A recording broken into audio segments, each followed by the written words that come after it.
growing the Digital Society Research Group here at ManMet. We have been like really trying to push and build towards like, deepening our research connections with people all over the world and deepening our research connections across the university.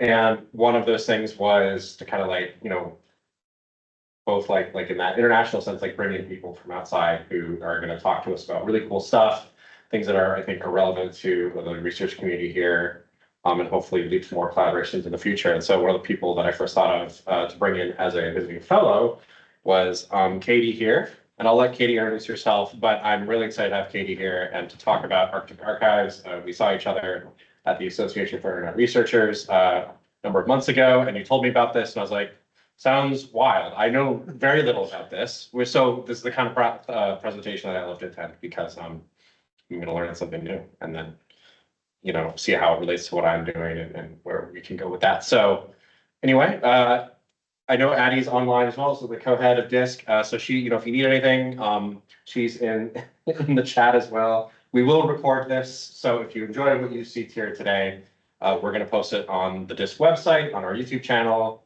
and something to have as like a reference for the future. And obviously, we'd love for you to share it far and wide. So anyway, I'll let Katie introduce herself and talk about Arctic Archives. Thank you so much. Thank you, Dan. Thank you, Addie and DISC, for inviting me. It's really exciting for me to share some of the research that I've been doing as part of the Data Loss Project, which is based at the University of Copenhagen, and it's funded by the ERC and led by Nana Bonda Tilstrup. So today I'll talk about some new research in progress. It's called Arctic Archives, the temporal politics of platform power.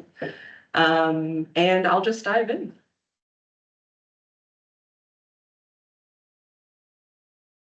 Over the past couple of years, there's been several deep time data archival projects that have emerged. This is one of them. This is the National Library of Norway, who announced the Archive of Eternity, where they archive and store their databanks in the mountain facilities of Mo i Rana, just south of the Arctic Circle. The US-based information management services company Iron Mountain preserved digital and analog media in a nuke-proof underground vault in Pennsylvania.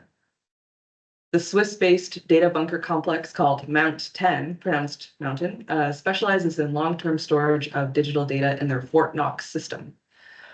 Microsoft announced Project Silica, an archive media primarily used for Microsoft Azure, their cloud-based infrastructure. Data is inscribed on quartz glass, what they call a low-cost, durable worm media that is electromagnetic field-proof and offers lifetimes of tens to hundreds of thousands of years, storing data for millennia. Cerabyte, a German company, is developing ceramic nano memory that is, quote, a new way to store data without media life limits, with a 5,000-year track record as reliable data storage, paving the way towards the yottabyte era.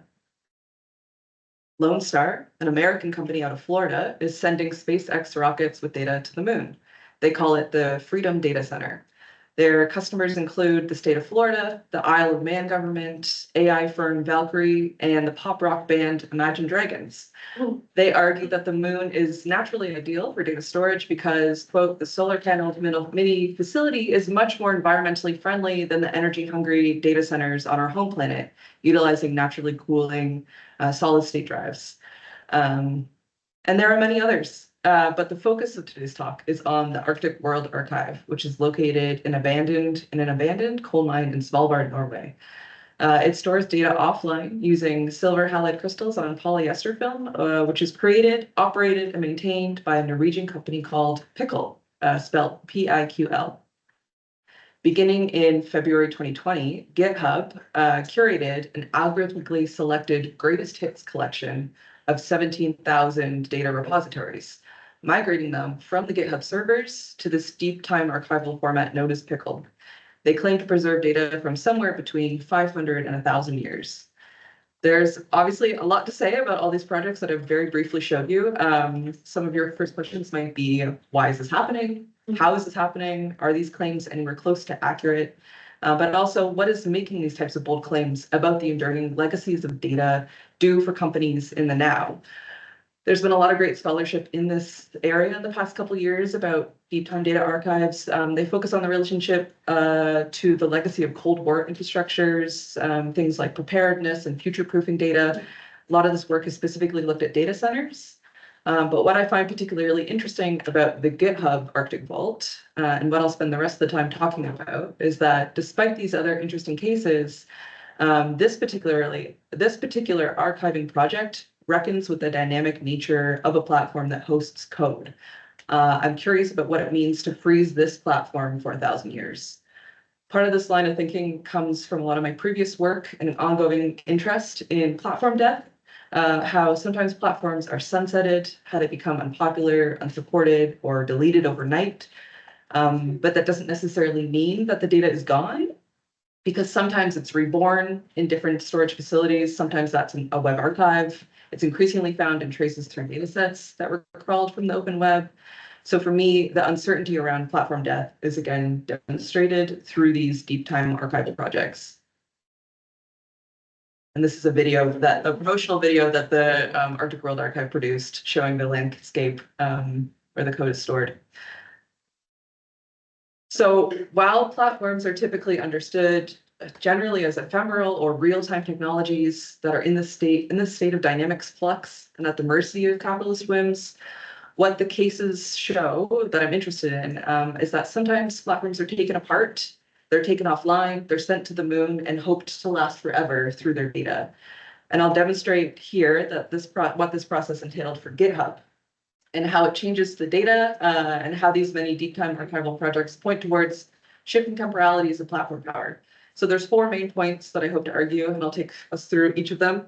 The first is that deep time data archives create contingencies by inscribing corporate owners into the future. That the process of transforming code into cold storage formats blocks access, paradoxically entailing stasis and potential obsolescence at the same time. Thirdly, that deep time data archives reveal the cryopolitics of data. And lastly, that they extend the centralization and control of platforms into deep time. So this is what is located in Svalbard, Norway. The GitHub archive collection is housed in this steel vault. It's decorated with AI art in a decommissioned mine shaft that's down the road from the Arctic Seed Vault, which you might have heard of before, which houses a collection of the world's seeds and sort of a similar process. And this isn't the only location of the GitHub archive. There's 4 copies that are distributed across 3 different locations.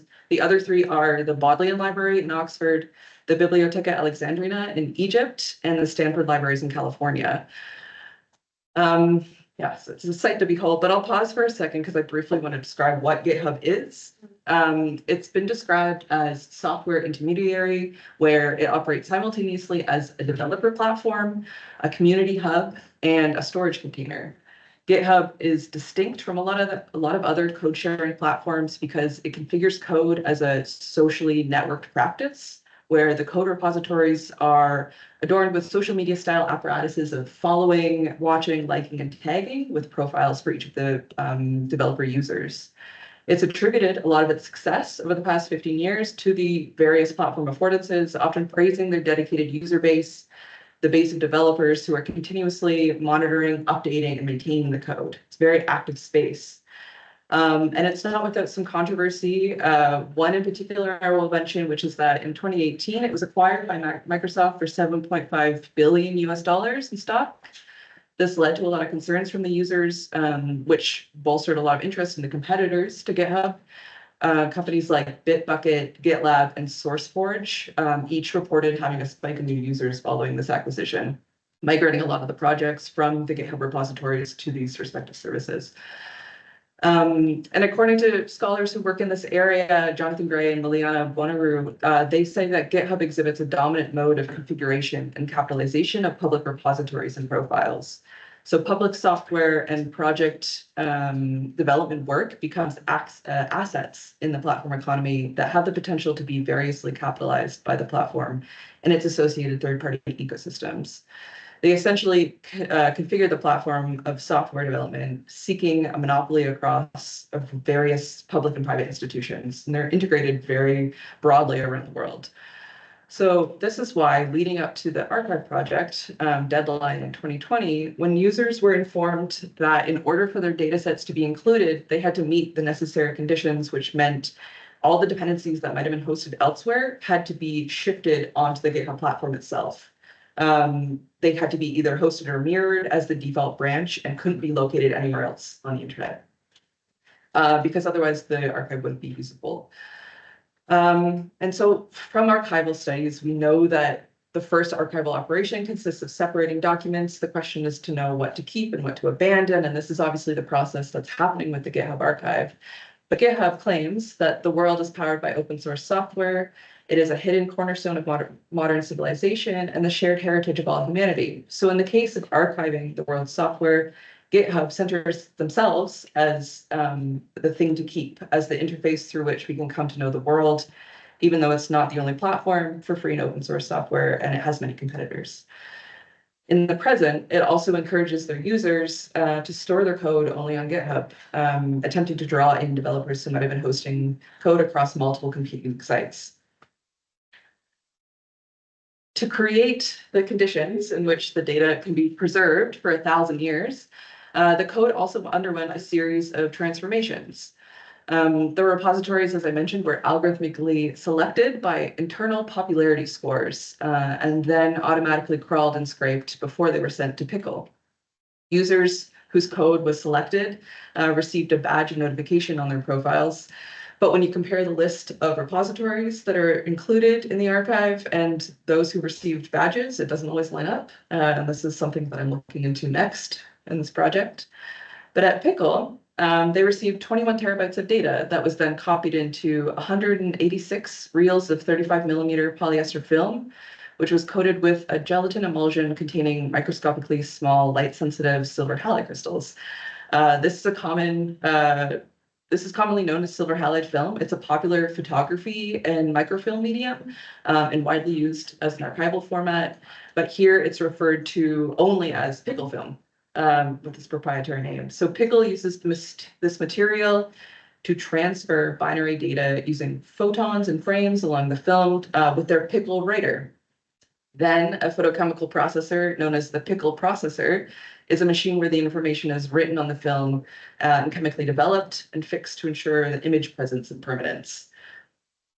Data is then only read through the Piql reader, which reads the frames from the film and converts them back into sampled images, which are then decoded back into digital data. So as you can see, this process of digitizing and re-digitizing processes are bound to the Piql family of products, inscribing themselves as well 1,000 years into the future.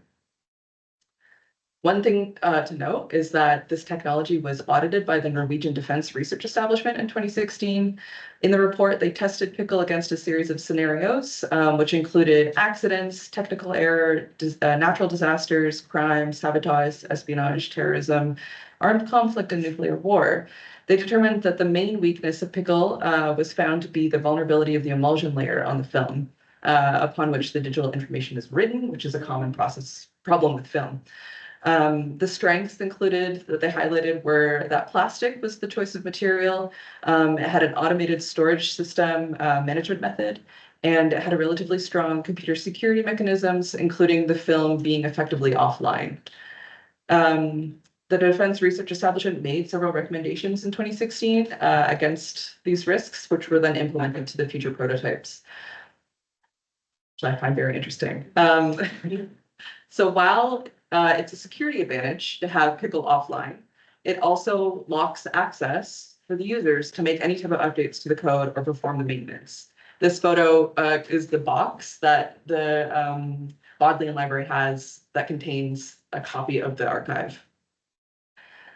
The parent project to GitHub Arctic Vault is the Arctic World Archive, as I mentioned, and they sort of differently provide an interface through which their registered partners can make modifications or pull requests to the data deposits that they've made. So they can constantly update the data in a way that you can't at all with this GitHub archive. The Vault provides no access at all to the users. So once the data is collected, it can't be removed or destroyed since it's been included.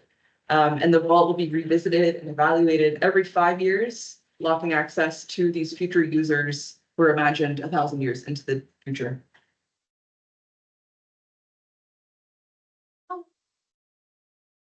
This is a common thing with cold storage archives, where cryo objects are simultaneously available and unavailable at the same time. This has been explored by many people, but Veit Brown is in writing about cryo objects, was conducting research in animal cryobanks, where he was talking to lab technicians and researchers who were trying to preserve animal parts. And they had to adhere to the logics of these cryo machines in order to store the parts for future experimentation, which meant fitting the specimens into specific containers and adhering to the logics of digitization, which not only changes the materials that they're actually working with, but also the organizational logics of the lab. So the preservation of data through these offline storage containers, to me, operates very similarly, sort of paradoxically entailing a stasis and potential obsolescence of code, which is famously dynamic and prone to failure and requires a lot of updates to maintain its functionality. So by removing access to the users in the present, there's a high chance that a lot of what's being preserved will not function at all in the future. And so while processes of archiving inherently generate loss, they also create the conditions of knowing. So following Daniela Agostino's work on big data and archives, she writes that the function of the archive exceeds the mere storage and preservation of data, rather than just the place to store documents, or to quote Derrida, a depository of cultural materials slowly sedimented through time. The archive actively defines what is archivable, what becomes knowledge, and what is deemed disposable and forgotten. This prompts me to question what or who this particular archive is for. In their documentation, they state that in the GitHub archive guide, it's been translated to 4 other languages. It's in Arabic, Chinese, Hindi, and Spanish. And the GitHub community has further translated it into several other languages, including Farsi, French, Greek, German, Indonesian, Punjabi, Russian, Turkish, and Urdu. And it's designed also to be machine readable, so not requiring any human languages at all. In 2022, GitHub also produced an accompanying tech tree, and this was inspired by the Long Now Foundation's Manual for Civilization. For those unfamiliar, the Long Now Foundation was created by Stuart Brand and Brian Eno in 1996. And they were hoping to creatively foster responsibility in a framework for the next 10,000 years. The Manual of Civilization is a list of 3,500 books for essential knowledge to restart humanity. There are obviously many critiques to long-termism that I won't get into now, but it's just to identify that a lot of these deep time data archives are politically and ideologically aligned with these other ongoing projects. And the GitHub archival tech tree is specifically aligned with their manual as well. It's described as a collection of technical works which document and explain the layers of technology on which today's open source software relies, along with works included to provide additional cultural context for the Arctic Code Wall. In their own words, the tech tree is intended to describe how the world makes and uses software today, as well as an overview of how computers work and the foundational technologies required to make and use computers. So across these various documentation activities, we can see how GitHub is invested in creating their own ontologies for the future of knowing open source software, but also extend their domain towards histories and futures of computation. And in fact, it's maybe less about saving the software so that it can work in the future and more about inscribing themselves into the history of software development in a sort of temporal shift for the platform.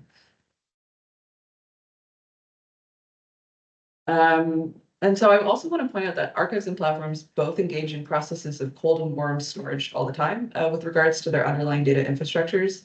Basically means distinguishing between that which needs to be accessed regularly and just sort of differentiating that which needs to be accessed and the other stuff that can move into long-term storage. So Facebook, for example, has a series of cold storage data centers that host massive amounts of data in naturally cool locations. And this has been going on since like 2012. And it was previously called the Scandinavian server rush. So we saw a proliferation of a lot of these facilities across the north. And I want to point to the cryopolitics of data that are therefore the types of cooling processes required to store computing machinery, but also the transformation of processes that data undergo to become frozen in time. Broadly speaking, cryogenic cultures are infused with the impulse to cheat death by suspending, slowing down, and freezing life. The cryopolitics of data describes the ways in which the cold is mobilized to produce a zone of existence where beings are made to live and not allowed to die. A cryopolitics lens reveals that the expansion of big data, along with institutional and commercial interest in preserving user information, is underpinned by cryogenic cultures and a vast thermoregulatory regime. In this technical arrangement, data are held in suspension, their death forestalled. This leads me to my last argument, which is that as this project at GitHub was inspired by the Long Now Foundation and many other deep time archives are, it's important to discuss the politics of deep time temporalities. In her book, In the Meantime, Sarah Sharma writes that the Long Now Foundation intends to remind civilization of deep time, the type of time sensibly required to act and think responsibly. Moreover, slowness appears to be about getting away, maintaining distance from the temporal and the complex multiplicity of time. But slowness is suspect. The cultural turn to slowness is a depoliticization of time, one that demands the containment and pacification of time. So this move is something that we also see with data centers. A.R.A. Taylor has written how a number of subterranean data centers have begun to branch out from the provision of business continuity and move into the realm of cultural continuity, positioning themselves as deep time media infrastructures for the long-term storage and preservation of cultural heritage. And in their work on data center temporalities, Julia Bakova and J.C. Clinton have written that the promise to transform the temporalities of knowing through the data centers and the temporal regimes of preemption are the politics that data centers engage in.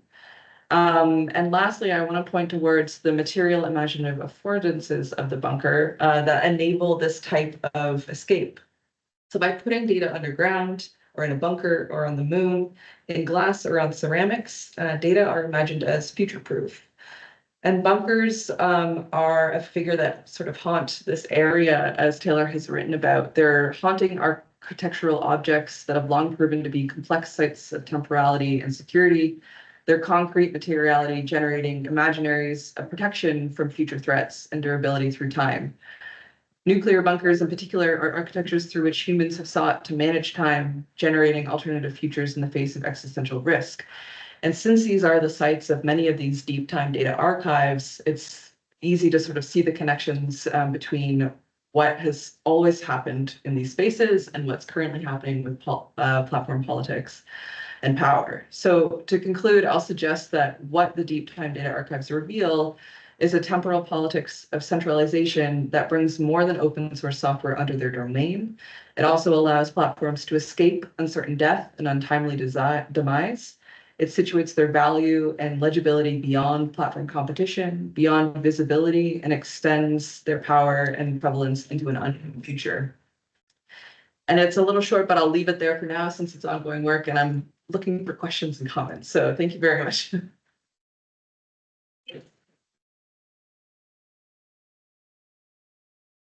Yay, that's great. Thank you so much, Katie. That was really, really cool. And So, I know, I was gonna close the window and then I'll reopen this door, so we're a little bit less worried about sound from the hallway. You're really hot, but you're talking about things that are really cold. exactly. You know, Yeah. so there's a thermal dynamic to this. Yeah, so I was curious if anyone in the room had questions for Katie, and then and if you have questions, we can read them from the chat, or you can ask directly, because the power of the internet. Sophie. Yeah. Yeah. I'm not sure if I missed this, but I think that it seems like there's a really interesting tension between GitHub, which is like very politics of the open source movement, right? Like, and then this proprietary nature of Piql and the way like that you can only read the microfilm and then through the Piql reader and stuff. And I was just wondering if there's been any discussion of that, or like how those kind of tensions fit in the project. Yeah, I mean, that's a great question. And that's kind of exactly what I'm interested in. And it's, I don't know if you have suggestions on how to like approach this, but yeah, it is super insane that that's what's happening. Yeah. And I think because it's under the cover of an archival project, it gets away with a lot Yeah, of those types of like tensions, and they get sort of like removed from the politics of what's happening because it's for the future, therefore it's a public good, yeah, right? So even though it's transitioning from open source to proprietary, in the future it'll be open again. So it's sort of like a pausing, yeah. right? It's, yeah. And has there been, but has, I guess, GitHub's reputation changed since they've been bought by Microsoft? Like, are they maybe, like, is that less in their politics now? I think that's what a lot of people have been writing about lately, Yeah. since the Microsoft acquisition. Yeah, it's those specific changes to Yeah. their values. And maybe Microsoft is probably an investor in Piql, like, that would be. Very, My question is like, I feel like you talked about it, but I just wanted to like clarify it. So Piql's proprietary, the digitization process is proprietary as well. theirs, yeah. But the reading of that data, is that also proprietary? So how do they, but you said it's like it's machine readable, so like how, is it like how are they like thinking that in 1,000 years this information will be excavated? Like, It's through the like continuing maintenance of their machines. Right, Which will then be used, yeah. but there's a part of it too where it's like, maybe it'll be aliens, like we don't know who will be reading this. Yeah. And so they're trying to plan for those types of possible outcomes, but not very concretely. It's just, that's what the tech tree is supposed to do, is Right. provide the sort of like comprehensive guide to interpreting what's here. Even if you can't actually access the data itself, you can understand the context of what it was. right, yeah, exactly. Anyway, it's up. Yeah, It makes me think like they call it in a tech tree, because that's like a real-time strategy game, like the other tech tree in like Civilization 4 kind of thing. Like, anyway, that's an area to maybe think about too. It's like very, they all play those games anyway, so it's like, yeah, that's something to say. Addie, you have your hand up, so I thought maybe you could ask your question as well. Thank you. Thanks so much. Thank you so much for the talk. It's really fascinating, blew my mind on many levels. And there was one thing that I wanted to ask you about, and I kind of keep thinking about as you spoke, and it's the militarization of future memory. Can you hear me okay? yes, Yeah. can you repeat that last part? Great. So the militarization of future memory, right? So, and it's, yeah, I can put it in the chat if that's easier. Militarization of Yeah. Military. Militarization. Yeah. So you kind of had, so, as you were talking, there is this really interesting mixture of, hopes for the future. The future is open. We don't know who it's going to be. We don't know it's going to be aliens. We don't know how long. Like there's something very cultural and very humane in it. And yet the infrastructure, both kind of the decision making, the financing, the control, but also the actual infrastructure, like the bunkers, is so militarized. I mean, to me, it feels almost like, one of the American movies, which are all about the future is American and the future is militarized. So I kind of want to hear your thoughts on how you see this conjunction of basically very different paradigms. Yeah. Thank you. Yeah, that's such a great question. And it's something that we're exploring a lot in the wider project, is the politics of securitization and like securing data for the future, because a lot of that is very like embedded in these militarization processes and infrastructures within like the state, but also more broadly. To me, it's like, I think where I find some interesting tensions is around like what type of data is being stored, and then the types of like security processes that are designed to protect them. Because often, like as I mentioned, like some of the stuff in here, not the GitHub one, but they have like Imagine Dragons like full discography. Like, why does that need to have military level protection? Like, there's like really weird disjunctures happening here. But I think what it is more so at this point is like a point of sale sort of question. It's like if they can offer the most secure format or most secure location, if they can like protect themselves against geopolitics, then they can attract the most users and therefore like build up the database. And that's one way I can understand what's happening with those types of like frameworks that they're using. But I think it's definitely something we're exploring more broadly across like data loss regimes. I think it's a great point. Any other questions in the room? How did the Imagine Dragons get involved? Like, did they volunteer it or were they part of us? I have no idea how they got involved, but I do know that they're playing a show at the launch of the rock. It feels like the YouTube being preloaded onto the iPhone. Yeah. Yeah, I think that's my preference. Sort of like why the issue with an archive is the scale of the information that is like we cannot store all of it. Yeah, Like deciding is the fact that Imagine Dragons is chosen over any other prop group or like the information from GitHub that's the top. yeah. You know what I mean? Like how can we choose? I think that's why I'm like Yeah. so like blown away.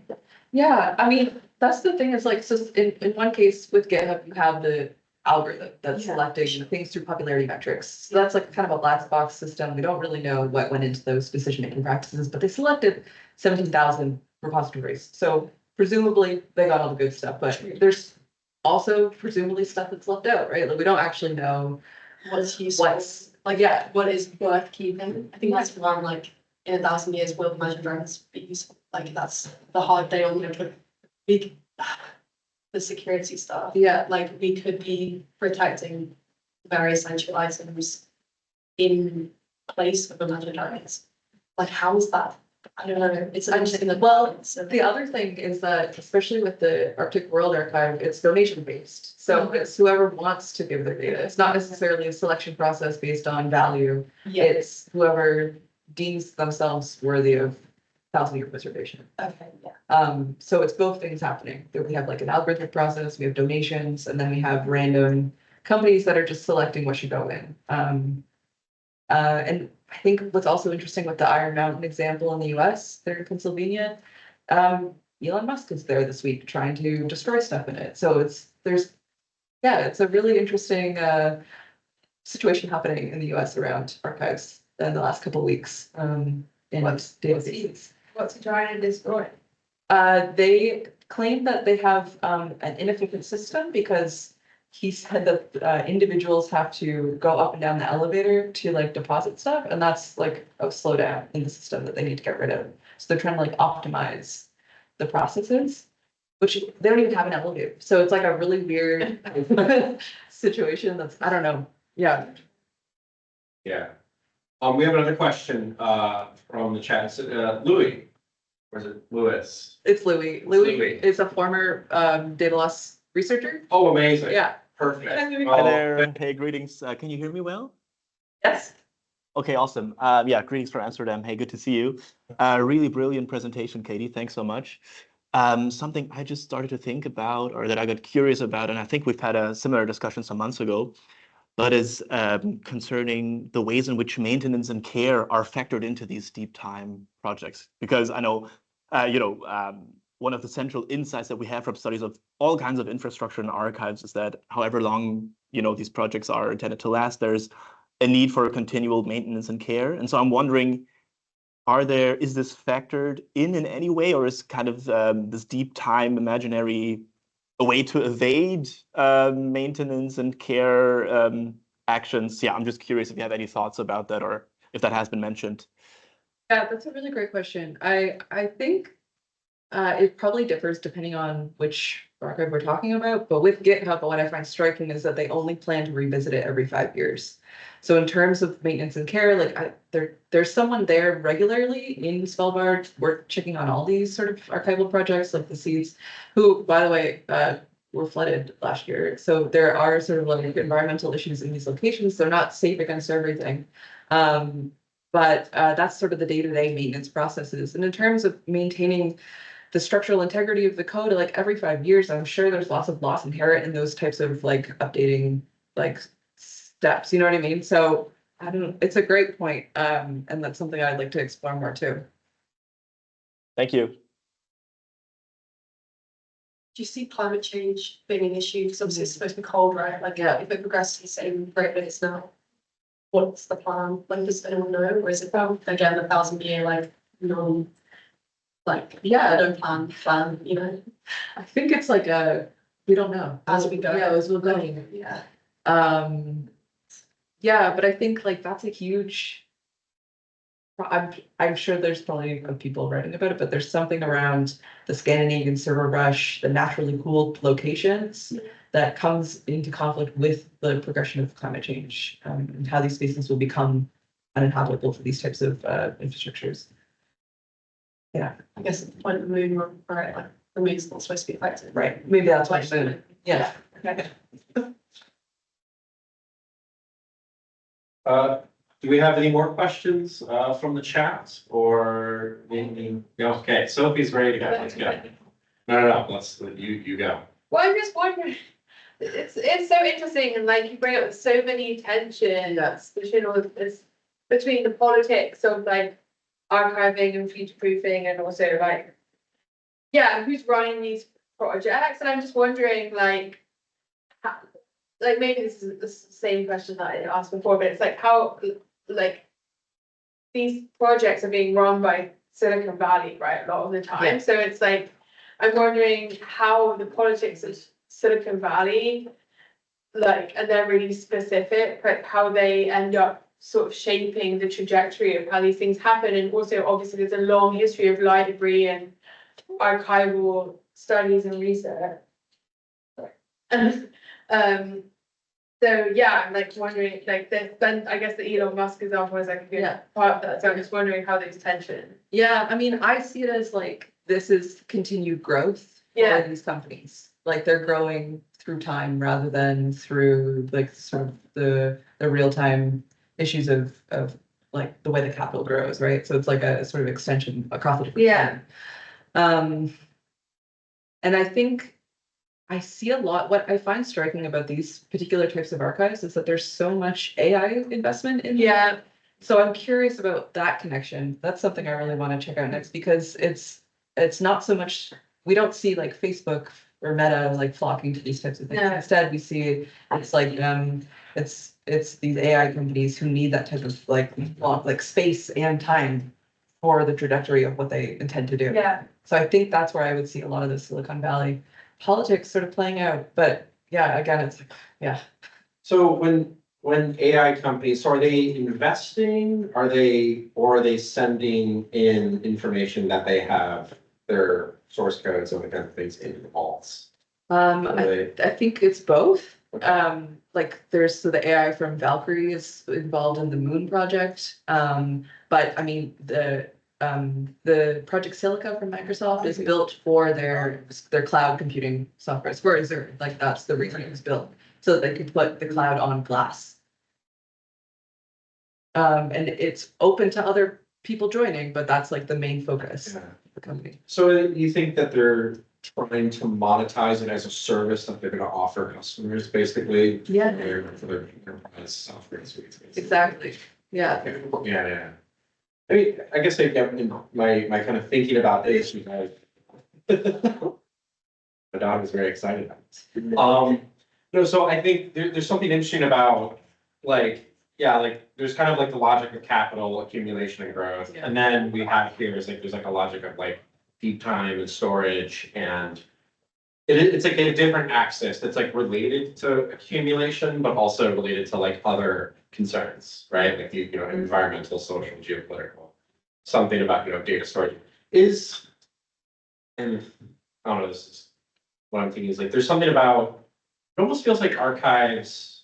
So I do a lot of archivists and stuff at various points in my life. And like, there'd be points in time where they were kind of like, where money's good, the big broadcasters paying for me to archive all the great stuff that they've got and all this kind of stuff. And then they would go through times, like especially when austerity started to kick in public infrastructure and stuff, archives became less and less important. They were, just starting to be deconstructed right? So it almost feels like archival work and library work are one of those like really important social goods that a lot of people agree is right, but it's also like a nice to have for capital. It's a nice to have for the state, but it's not a must have because it feels, because the deep time element of it, politically not, like no one's like campaigning for government on like, we need more deep time archives for our data 1,000 years in the future, right? Like no one does that. So yeah, I'm curious about like this as like maybe like an exuberance of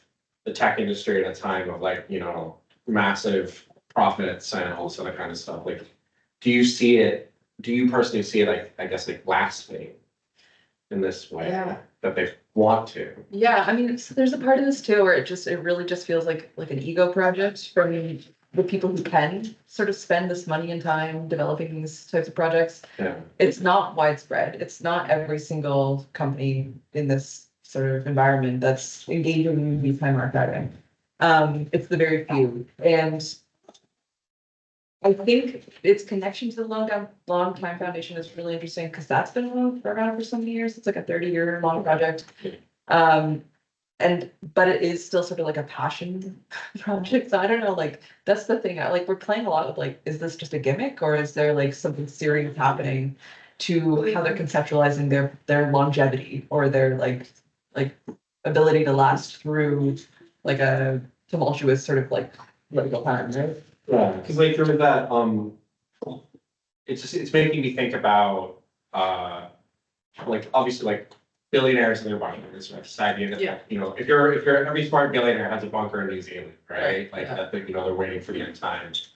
There was that book, gosh, written by, is it Canadian, Dave Rushkoff? Yeah, He wrote that book where he's like, I'm a technology future guy, Yeah. and all the billionaires were hiring him, was like, how do I keep my guards from killing me in my bunker? Right? Like, you know, how do I make sure that people, you know, how do I survive the end times, right? And there's something that this feels also kind of like in that same kind of like, Yeah. they have so much money, they don't know what to do with Yeah. it. It's a passion project. Yeah. People, it means waste. Well, this will never make anybody money, right? Yeah. Like, Yeah. so I don't know, there's just something really distinct about its moment Yeah. and I think Yeah. I do find like the sheer like amount of them is striking. Like it's not just one or two, right? It's like happening in many different locations. Yeah. I don't know, like, so there's like 20 more I could have included in my like roundup of like these Yeah. kinds of things. And they're all from the last like 5 years. So I don't know if that represents a sort of turn or if that's just, I don't know, state of the times, but it's, Yeah. I think it's still interesting to dig into a little bit more. Definitely. Yeah. Yeah. Any other questions from the room? Yeah, it's about material because Yeah. that's my side. I'm thinking about how you physically manifest data in my project. Because there's so many different ways they're doing it. Like you have the like silver film, Yeah. like the glass side. It's just, do you think there'll be more material experimentation, or is it like they will find one that they think is gonna be the best and stick with it? And Yeah, I think there's a bit of competition right now around like developing the most future-proof material. yeah, And yeah, the way like Cerebite is a brand new company from what I can tell. They're just from the past couple of years and they're doing the ceramic inscriptions. Yeah. And they claim that since ceramic has this like proven track record of durability, it can then therefore logically like last into the future just as long. So they're sort of building on this like I don't know, like an archaeology of materiality, Yeah. right? And all of this is coming from the fact that like a lot of the materials used in data centers typically need to be replaced. Like they have a shorter lifespan. A lot of stuff that supports computing requires content upgrades. So they're trying to, I guess, shift away from those sort of less reliable materials into something more durable. So maybe I don't know, maybe that's what's happening. It's hard to really tell. I find it really striking that like microfilm is. yeah, that's Is that died, right? Yeah. That died. It's back. So we see like, yeah, there's like a regeneration too of archival thinking. Is that because we know now how to store these things better? Is it just like, I don't know, like why? Yeah, I think it's like, I sort of see it aligned with like some like quantum computing advancements too. Like they're thinking of how to use materials differently. Yeah. To support those types of like mass structures, right? So, yeah.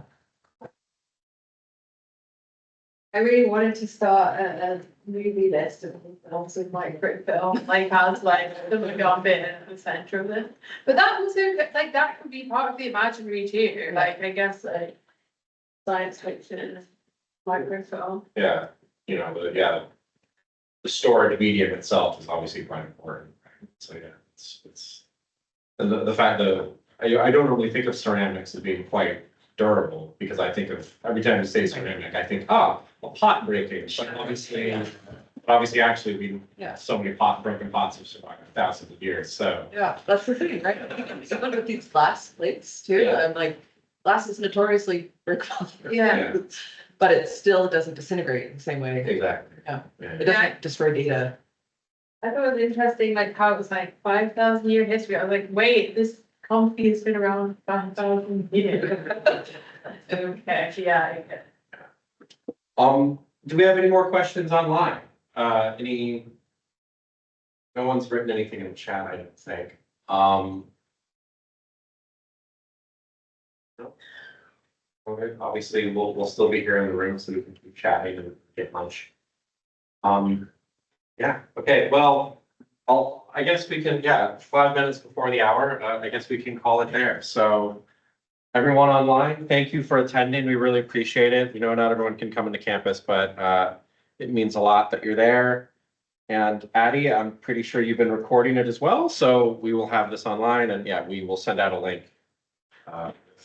Information on it and we'll be launching our